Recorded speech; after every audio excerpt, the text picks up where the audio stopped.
Welcome back to my another cooking blog. চলে এসেছি আজকে একটা বাঙালিদের অথেন্টিক রান্না নিয়ে। আমি সুমন, চলো সম্পূর্ণ ভিডিওটা দেখতে থাকো। আজকে বানাবো পেঁপে শুক্তো।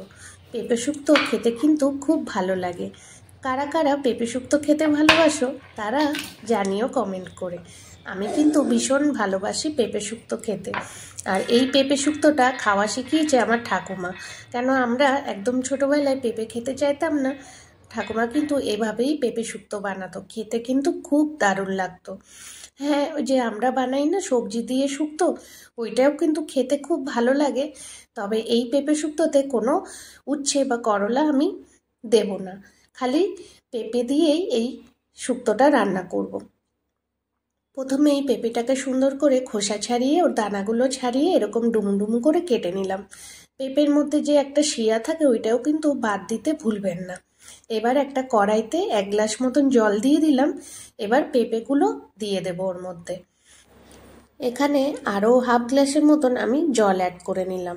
এবার এর মধ্যে 1 চিমটি নুন দিয়ে আমি সেদ্ধ করতে দিয়ে দেব। নুনটা দিলে তাড়াতাড়ি পেঁপেগুলো সেদ্ধ হয়ে যায়। এবার আমি প্রতি 5 মিনিটে একবার চেক করে নেব যে পেঁপেটা সেদ্ধ হচ্ছে কিনা। প্রথমেই চেক করেছিলাম সেদ্ধ হয়েছিল না, আবার 5 মিনিট ঢাকা দিয়ে রেখেছিলাম, তারপরে দেখলাম পেঁপেগুলো একদম সেদ্ধ। আমি চামচের মাথাটা দিয়ে এরকম প্রেস করে দেখলাম যে পেঁপে একদম সেদ্ধ, তখনই আমি গ্যাসের ফ্লেমটা অফ করে ঢাকনা দিয়ে রেখে দিলাম। এবার আমি ফোড়নের জন্য কি কি লাগবে সেগুলো দেখিয়ে দিচ্ছি চলো। এখানে আমি রাঁধুনি নিয়ে নিয়েছি হাফ চামচ, আর এখানে 1 ইঞ্চি আদা নিয়েছি। আদাটা আমি থেতো করছি, কেন আদার রস ব্যবহার করব। ডাইরেক্ট আদাটা কিন্তু শুক্তোর মধ্যে দিলে শুক্তো যখন খাবে মুখের মধ্যে আদাটা পড়লে একদমই ভালো লাগে না। এখানে আমি একটু জল অ্যাড করব। এবার জলটা দিয়ে ভালো করে ওই যে হামনদিস্তাটা দিয়ে যেটা দিয়ে থেতো করছিলাম ওইটা দিয়ে একটু ম্যাশ করে নেব। এমনি চেপে চেপে এমনি ম্যাশ করে নিলে ভালো করে আদার রসটা বেরিয়ে আসবে। হয়ে গেছে। এবার আমি ওই যে পেঁপেটা সেদ্ধ করে রেখেছিলাম একটা বাউলে ঢেলে নেব।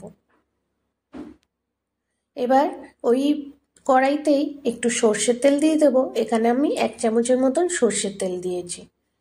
এবার সর্ষের তেলের মধ্যে তেজপাতা একটা এরকম ভেঙে দিয়ে দেব, তারপরে রাঁধুনিটা হাতে এমনি ম্যাশ করে দিয়ে দেব।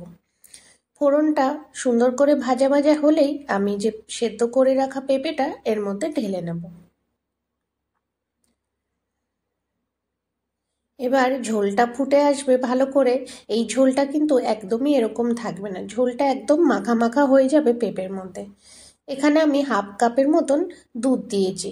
এখানে আমি ওই যে আমুলের যে দুধটা আসে টোন মিল্ক, ওই দুধটাই দিয়েছি। চাইলে গরুর দুধও ব্যবহার করা যায়। এবার এখানে হাফ চামচ করে চিনি আর নুন দিয়ে দিলাম, আর 1 চামচ আমি দিয়ে দিলাম এখানে ঘি। শুক্তো কিন্তু ঘি আর দুধ ছাড়া একদম অসম্পূর্ণ, আর রাঁধুনি ফোড়ন না দিলে সে শুক্তো একদমই বলা যায় না। তো এখানে আমার শুক্তো আজকে রান্না হয়ে গেছে। এরকম লাগলো আজকের রান্নাটা অবশ্যই আমাকে কমেন্ট করে জানাবে। আর ভিডিওটি ভালো লাগলে আমার চ্যানেলটিকে সাবস্ক্রাইব করে আমার পাশে থাকবে। আবার দেখা হবে একটা অন্য ব্লগে।